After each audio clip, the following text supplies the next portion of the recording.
Hello friends, welcome to my channel toppers sphere. और आज start करने जा रहे हैं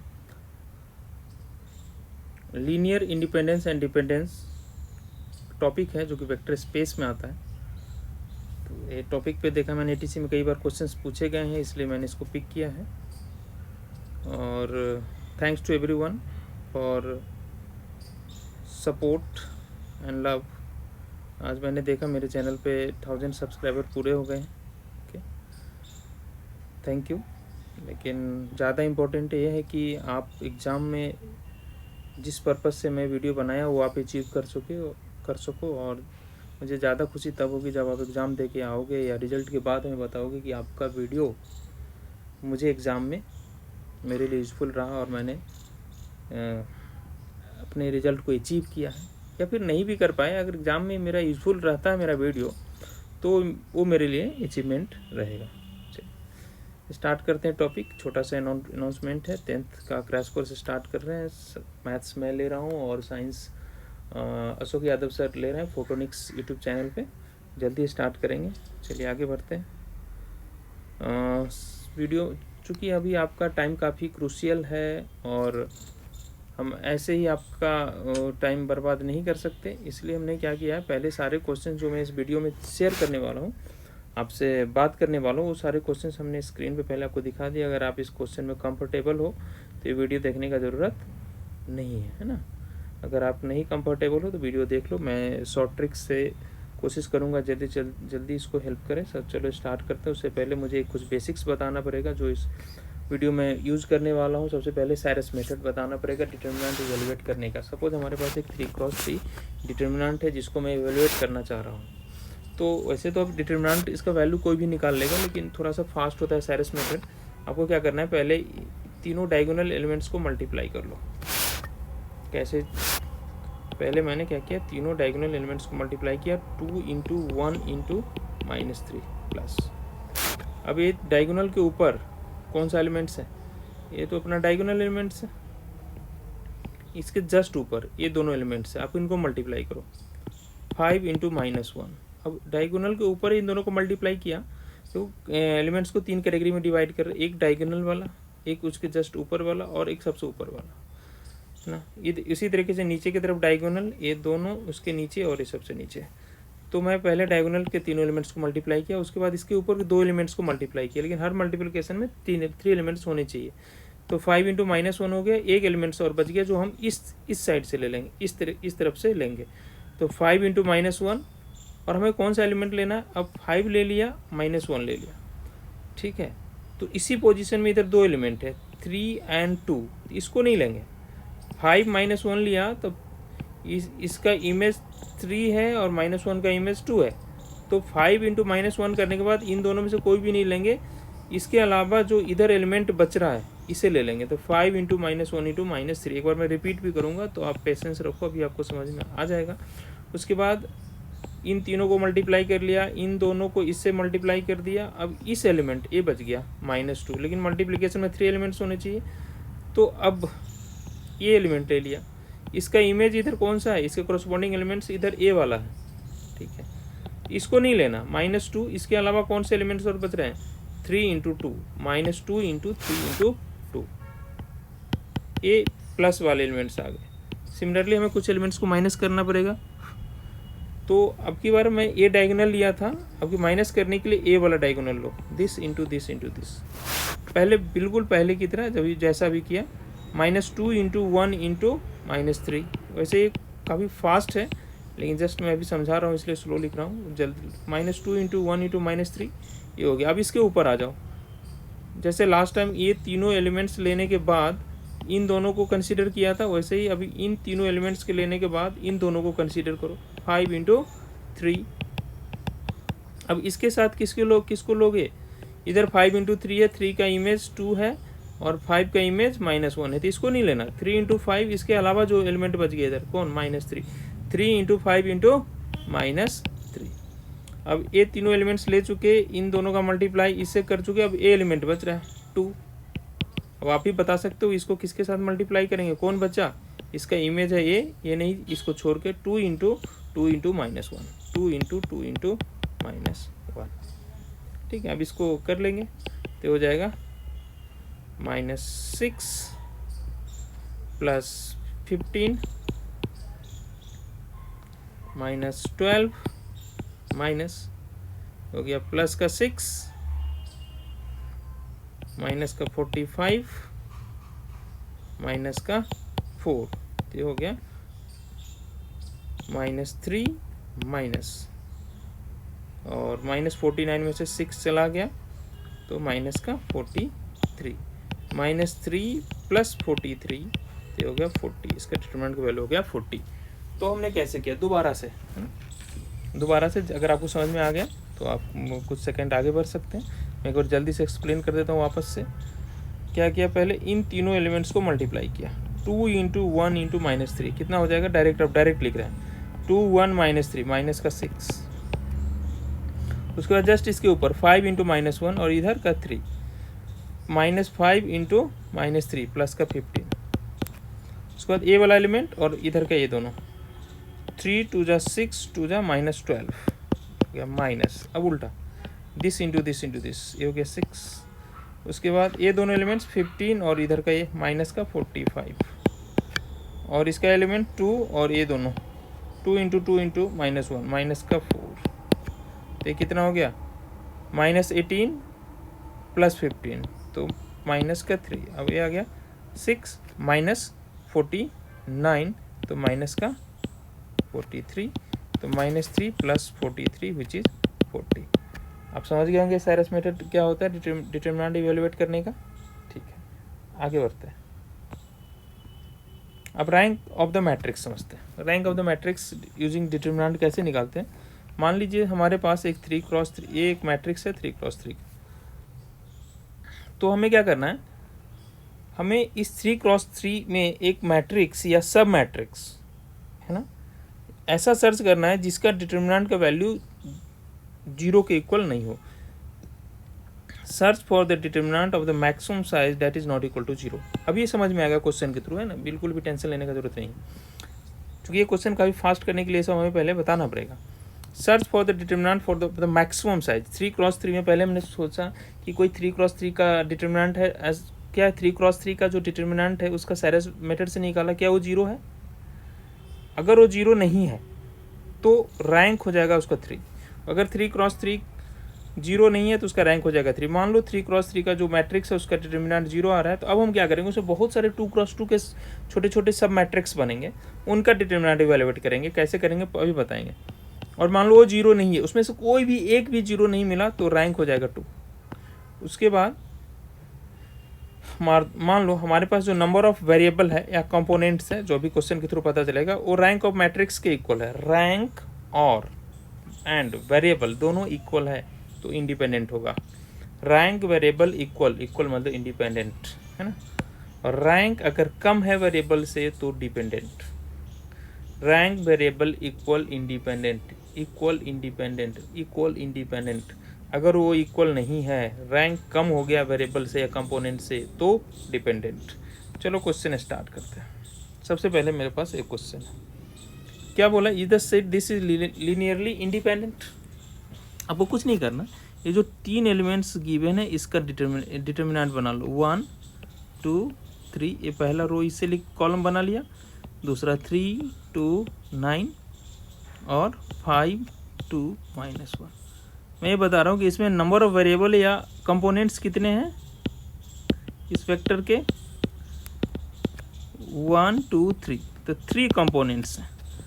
अब इसका रैंक निकालना है। सबसे पहले 3×3 है तो हमें इसका वैल्यू निकाल के देखना है कि ये 0 है या नहीं। अगर 0 नहीं होगा तो रैंक इसका 3 हो जाएगा। साइरस मेथड से निकालते हैं। 1 × 2 × -1 -2, 3 × 2 × 3 +18, 5 × 2 × 9 +90, -3 × 2 × 5 30। अब 9 × 2 × 1 18, -1 × 2 × 3 तो हो जाएगा -6। अब देखिए कितना आ रहा है, 106। अब ये कितना आ रहा है, 48 -6 42। 2, definitely this is not equal to 0। यहाँ पर रैंक जो आएगा हमें कैलकुलेट नहीं करना, बस 0 है या नहीं है।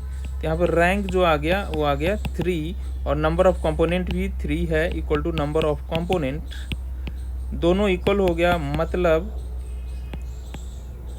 जो गिवन सिस्टम ऑफ इक्वेशंस है या वेक्टर्स हैं दे आर इंडिपेंडेंट। फिर से रिमाइंड कर रहा हूँ, इक्वल मतलब इंडिपेंडेंट।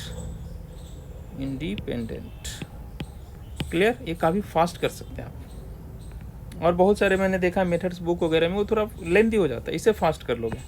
चलो नेक्स्ट क्वेश्चन लेते हैं, ये तो आसान क्वेश्चन था, आगे आगे चलिए इस क्वेश्चन को देख लेते हैं। ये टीसी में आया हुआ क्वेश्चन है।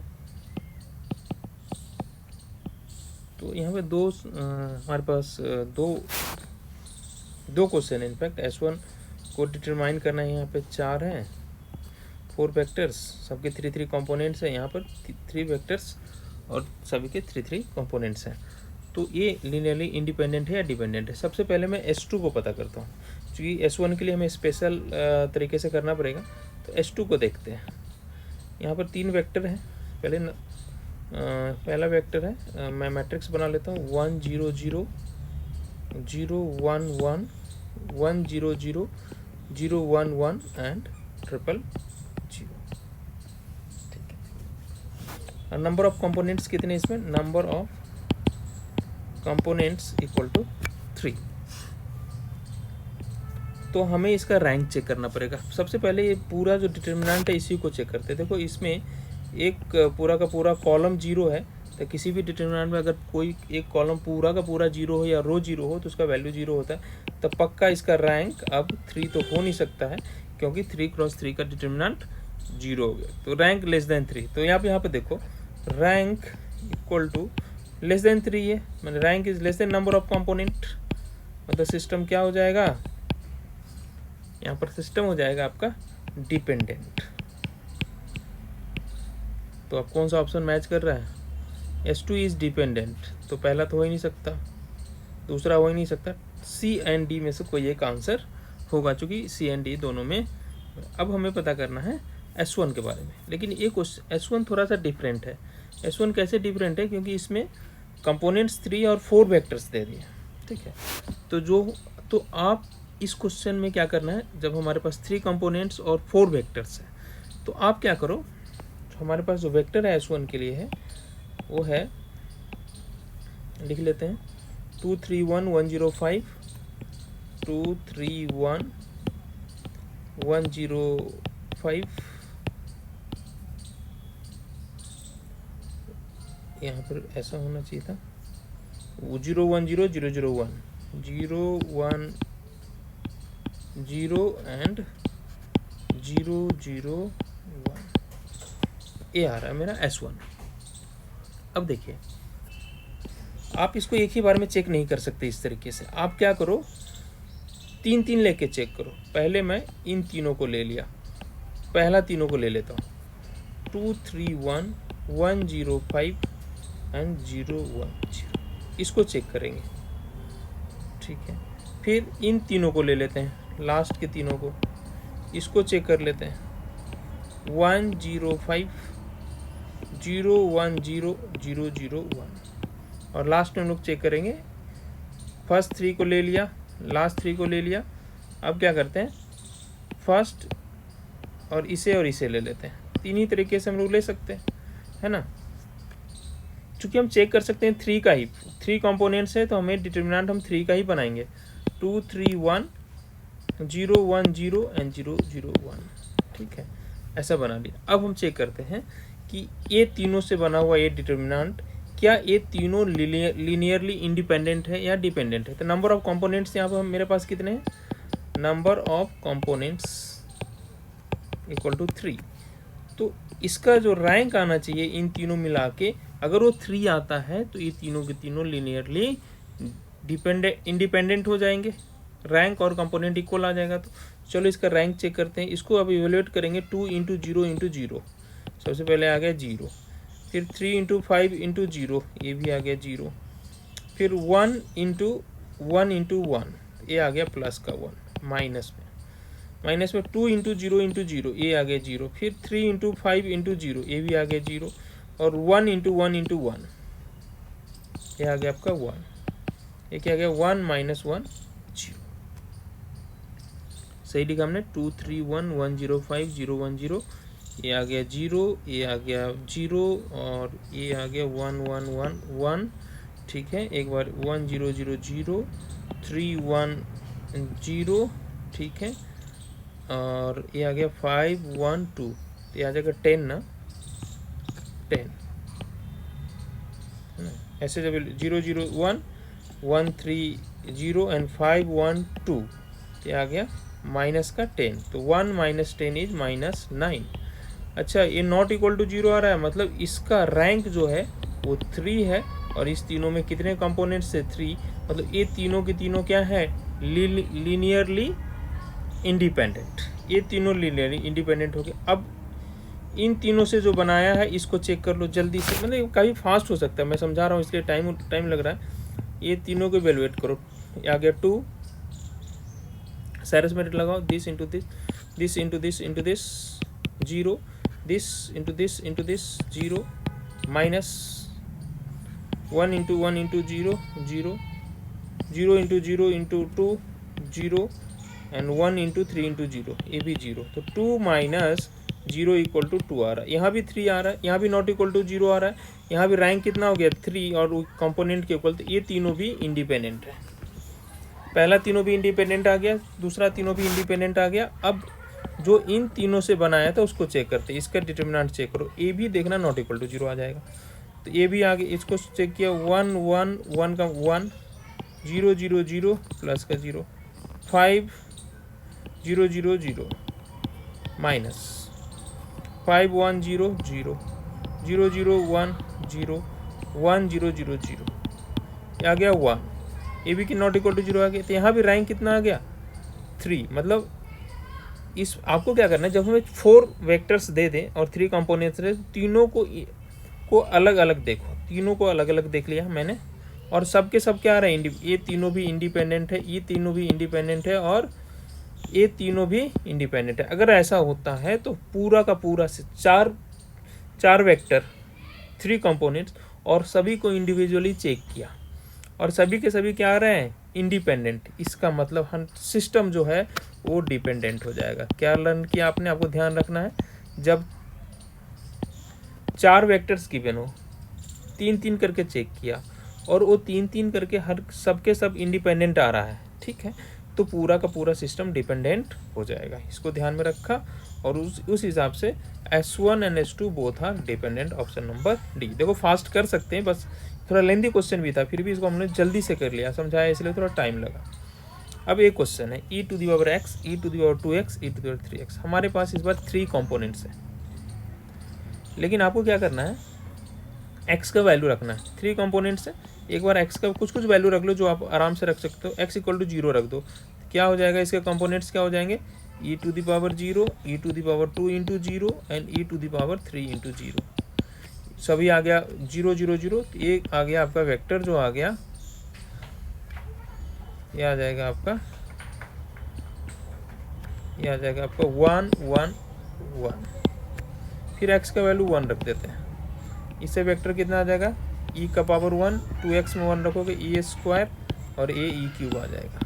फिर एक बार x का वैल्यू 2 रख देते हैं, x का वैल्यू 2 रखोगे तो हो जाएगा e स्क्वायर, यहाँ रखोगे तो 2 इंटू 2 e का पावर 4, और यहाँ 2 रखोगे तो e का पावर 6। अब ये 3 हमने क्या किया, 3 वेक्टर बना लिया, 3 कंपोनेंट है, 3 वेक्टर बना लिया। फिर से पहले जिस तरह से मैट्रिक्स बनाते थे, पहला 1 1 1 e square e cube e square e4 e6। अब हम फिर से क्या करेंगे, इसका डिटर्मिनेंट चेक करेंगे। अगर डिटर्मिनेंट 3 क्रॉस 3 का नॉट इक्वल टू 0 आ रहा है, मतलब इसका रैंक और डिटर्मिनेंट दोनों सेम हो जाएगा और ये इंडिपेंडेंट हो जाएंगे। चलो चेक करते हैं, this into this into this, E square into E6, same base से पावर ऐड किया 8 E8। अब this into this into this, तो ये आ जाएगा 1 इंटू ई क्यूब इंटू ए स्क्वायर, ई का पावर 5 प्लस अब 1 इंटू दिस इंटू दिस, ये भी कितना आ रहा है, ई का पावर 5, ठीक है, माइनस अब this into this into this, ये आ रहा है ई का पावर 4। अब ये तो ले लिया, this into this into this, 1 into e का पावर 6, ई का पावर 7, और प्लस अब कौन सा रह गया, दिस इंटू दिस, ई का पावर 7। डेफिनेटली आप देख सकते हैं इक्वल 0 नहीं है। अगर इक्वल 0 नहीं है इसका मतलब इसका रैंक आ गया 3, जो कि नंबर ऑफ कंपोनेंट्स के इक्वल है। अगर ऐसा होता है तो ये सिस्टम क्या हो जाएगा, इंडिपेंडेंट। तो given system are linearly independent. कितना आसानी से क्वेश्चन कर ले रहे हैं, देख लो। चलिए एक और क्वेश्चन देख लेते हैं। क्वेश्चन इस फॉर्म में भी हो सकता है, फॉर्म देखने से थोड़ा अजीब लग रहा है, लेकिन घबराना बिल्कुल भी नहीं है।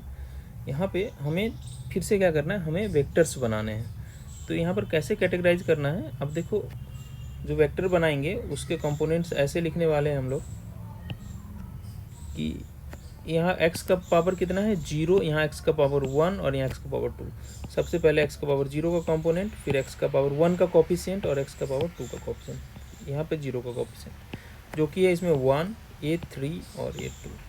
सेकेंड वेक्टर लिख लेंगे यहाँ पे, second vector will be equal to x के पावर 0 का कोफिशिएंट 3, x का पावर 1 का कोफिशिएंट 1 और x के पावर 2 का कोफिशिएंट 2। और थर्ड वेक्टर जो लिख लेंगे, x का पावर 0 इसमें है ही नहीं तो हो जाएगा 0, x का पावर 1 2 है और x का पावर 2 1 है। ये 3 वेक्टर बन गया। अब फिर से जल्दी से इससे एक मैट्रिक्स बना लेते हैं, 1 3 2 1 3 2 3 1 2 3 1 2 एंड 0 2 1। चलिए इसका रैंक चेक कर लेते हैं। पहले 3 इस डिटरमिनेंट को इवेलुएट कर लेते हैं 3 क्रॉस 3 का, है ना। नंबर ऑफ कंपोनेंट्स यहाँ भी 3 है। साइरस मेथड से 1 इंटू 1 इंटू 1, ये कितना हो जाएगा 1। अब 3 इंटू 2 इंटू 2, ये हो जाएगा 12। अब 0 इंटू दिस, 0 एक बार आ गया तो पूरे का ही सत्यानाश 0 कर देगा। उसके बाद माइनस, अब इस डायगोनल को देखो, 2 इंटू, ठीक है, इंटू 1 इंटू 0, 2 इंटू 1 इंटू 0, तो एक बार 0 आया तो 0। 3 इंटू 3 इंटू 1, ये कितना हो जाएगा 9। और 1 इंटू 2 इंटू 2, ये कितना हो जाएगा 4। इसको चेक कर लेते हैं। इधर आ रहा है आपका 13, ये भी 13। ओहो, ये तो 0 हो गया, मतलब रैंक इसका 3 नहीं है, जबकि नंबर ऑफ कंपोनेंट्स कितने हैं, not equal to number of component जो कि 3। इसका मतलब जो रैंक आने वाला है कंपोनेंट से लेस आने वाला, और सिस्टम क्या हो जाएगा इस बार, dependent. This time given system is dependent. तो होप जो मैंने आपको मेथड बताया ये फास्टेस्ट है और ये आपका टाइम काफ़ी सेव करने वाला है। चलिए ओके।